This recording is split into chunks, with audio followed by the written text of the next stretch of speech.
Welcome to episode number 198, Thoughts and Dreams. I'm your host, Damon Soka. Now, having grown up within the boundaries of the church doctrine, I, like you, are probably familiar with the idea that our thoughts lead to action, that we need to watch our thoughts, words, and actions as part of keeping our covenants. While I am not sure that the idea prevails as much as it once did, at one time, within the principles and doctrine taught by the church was that thoughts lead to emotion and emotion leads to action. Thus, by avoiding evil thoughts, you could avoid evil actions. More recently, the principle has been refined to the idea that allowing thoughts to have center stage in our minds is the problem, not necessarily the origin of the thought itself. Being like you, I have always struggled with my thoughts. I don't disagree with the idea that thoughts lead to action because they certainly do. I rarely acted without thought. I say rarely because our fight and flight mode tends to create some actions without any thought, at least not rational thought. However, not all thoughts create action, and in my brain, very few thoughts make it to the actionable stage. I've struggled with the idea that I could control the origin of my thoughts. I admit to being one who has tried the experiment and failed more than a few times. While I agree that at times it is possible, other times it is almost impossible. When an episode strikes and my emotions begin to change, my thought patterns tend to follow those emotions pretty closely. I have found that for the most part, my emotions dictate the origin of my thoughts. Yes, external inputs such as sights, smells, and noises and other stimuli do cause memories to be brought forward. But the memory that is brought forward is most often determined by my emotions. One of the best examples of this idea comes from my own life. Now, warning, we're going to talk a little bit about suicidal tendencies here. While in college, I suffered a severe depression that lasted sufficiently long so as to cause me to think deeply about suicide. It was really the first time that suicide became a reality in my life. I had certainly had fleeting thoughts previous to that depression, but they were more like the clouds floating above me. I could see them, but they didn't come down to my level and become real to me. During this depressive state, the dark clouds descended and I could feel every part of them. Suicide became as real as any other action I had taken. It became all encompassing, and my thoughts tended to stay fixed upon the idea. Now, my mind could see no other way to end the pain and suffering. Strangely, during this time, I never once had the idea that it would be against the commandments to commit suicide. I didn't feel guilty about thinking about it. Actually, what I felt was relief, that in some way I could end the misery that I was experiencing. Now, it was a Sunday morning and my wife had left for church. I didn't go and probably could not have gone. Church attendance at that point would only have added to my misery. Not being able to feel the peace of the gospel while at church would have been worse than being at home. This was probably the darkest moment of my life. Now, I can't fully explain what happened, but during that moment, the Lord intervened and provided help that I needed. It was at this point that I got serious about my illness and began working through different medications to find some solutions. Now, while that is important, I want to talk about what happened after. Now, I wasn't healed entirely and continued to experience difficult episodes for many years after. However, something changed in my brain. Before that difficult suicide moment, before that difficult moment, suicide was not regularly in my mind, and I could far more easily remove it from my mind. After that moment, suicide remained in my mind as a more permanent feature. Whenever I have a very difficult moment, it is quick to return. Now, I have never returned to the point I was previously, and suicidal thoughts have never really had much sway. But to this day, it remains like the remnant of a sunken ship. Whenever an episode comes into my heart and mind, those thoughts are quick to return. Now, before you get too worried about me and these thoughts I have, I've never come anywhere close to suicide. It's never been a reality. I mention it for a purpose, though. Our minds and the origins of thought are heavily influenced by our illness. Patterns of mental health, such as depression and anxiety, cause mental patterns to arise in the mind. Even with a more mild depression, my mind still gravitates to suicide, which is quickly removed, and sometimes I even laugh about it, how quickly my mind follows those predetermined pathways. You should understand that the thought of suicide is not sin. even when you dwell upon it at times. It is the product of a body and a mind that is trying to find solutions. Pain and suffering are dominating forces in our body and mind. Our soul will do almost anything to rid itself of the pain. And so you are going to see patterns develop in your thinking as you pass through various stages of your illness.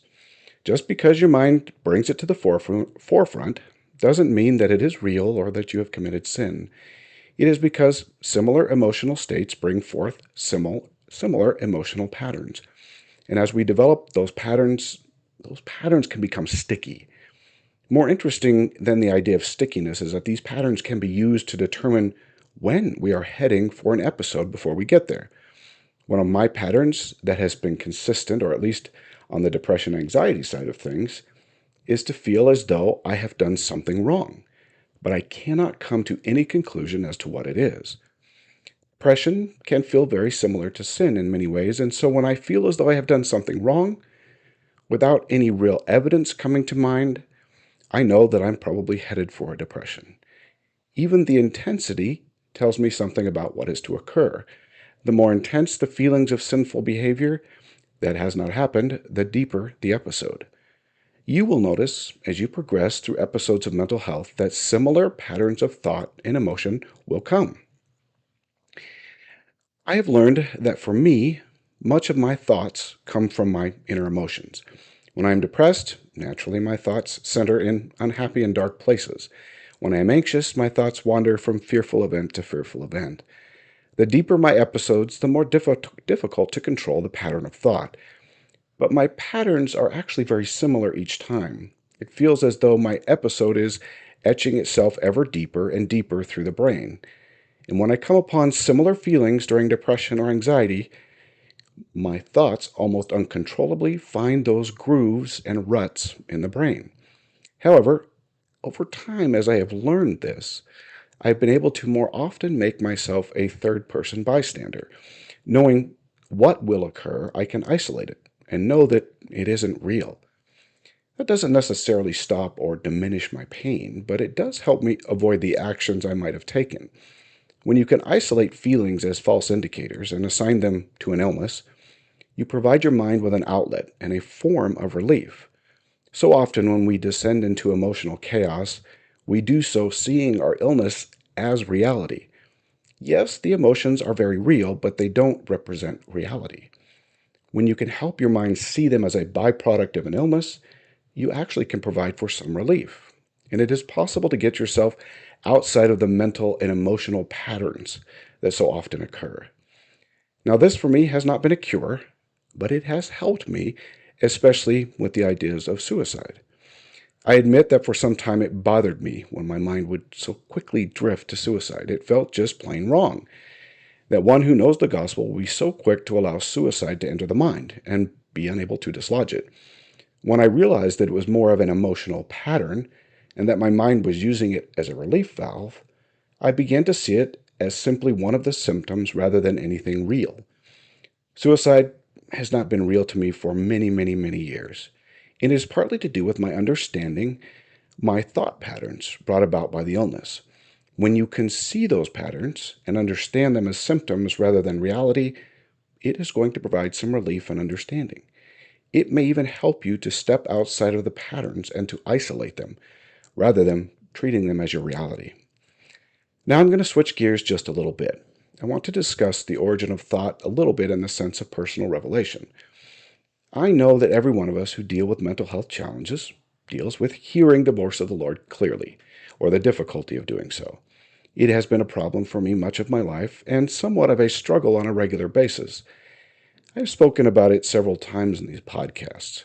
I realized over the years that our thoughts have several different types of origins.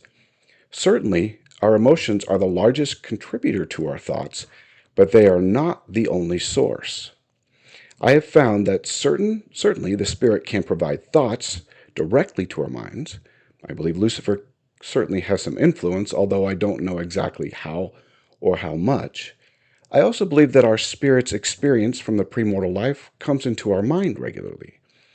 Because my emotional state has been regularly as a source of poor information about what is real, I do not often hear the voice of the Lord in my emotions. And for many people, that is their main source of truth. But because I struggle to trust my emotions, the Lord has provided other means. For me, those methods have been in random thoughts and dreams. Now, that may not sound like the best strategy to employ when seeking guidance from the Lord, but it has worked for me on a regular basis. When I have a question I need answered, I do what I can in prayer and other means to ask the question and to seek resolutions, but then I generally have to wait. I will from time to time ponder on the question, but most often my answer does not come during the time that I am pondering it. More often, the Lord brings me my answers when I am not concentrating on the problem. When I am pondering the problem, all too often my emotions at the moment cause any answer to be blurred by several other options or emotions. The Lord most often speaks to me what I would call spontaneously. My answers most often come when I am not thinking about them from the Lord. For me, there exists a divine purpose. I can tell that the answer is not mixed with my emotions, and I can then use that answer to obtain a confirmation. Now, because my mind works all the time and I am constantly thinking about something, I don't worry about random answers that make no sense to the problem. When I get these random thoughts, I do try to write them down or file them away somewhere I can think about them. When I have the right answer using this method, the Lord then confirms it to me in a way that I know it is from Him. Now, do all my answers come this way? I wish the answer was yes, but they do not always come this way. I do, from time to time, have powerful feelings that I know are from the Spirit. The Lord tends to use this method with me when He wants me to fully understand His answer or the action He desires that I take. Now, when I say powerful, I mean powerful. These are the I know feelings that come with no mixture of emotions or signals. But I admit these are far more rare than the spontaneous method that the Lord uses. The reason I say this is because so often we look for answers from the Lord in just one way, but He has so many ways to speak to us, and for me, the Lord tends to use several of them. The Lord also understands that I don't trust my emotions very often, so He will repeat ideas and actions I should take in various ways so that I can understand it as Him. The key in all of this is really for me to listen and to wait.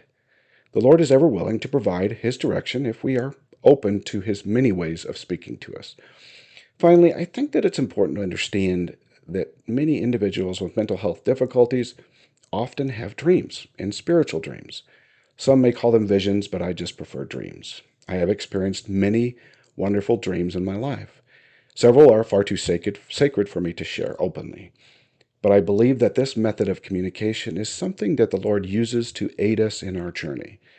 Now, I have many dreams that make little to no sense, and I don't worry about those types of dreams.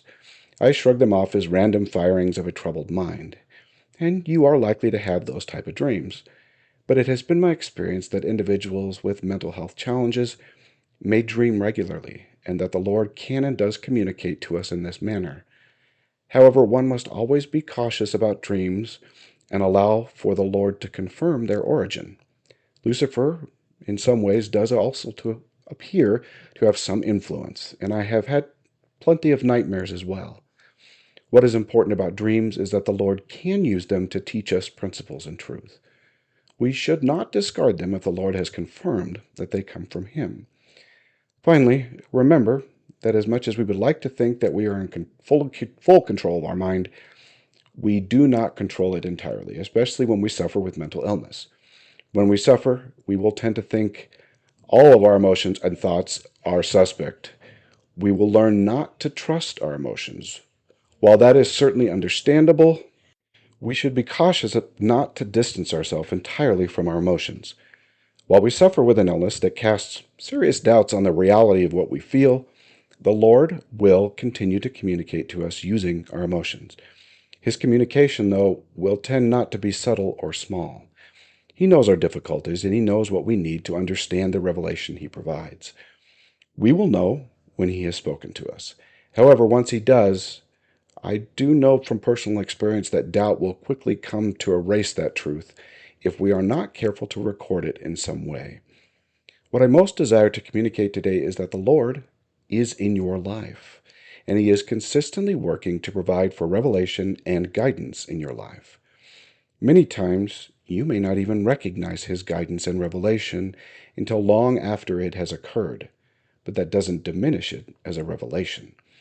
What I have learned that is if we do our part, the Lord always does His and provides for us even through the darkest of our days.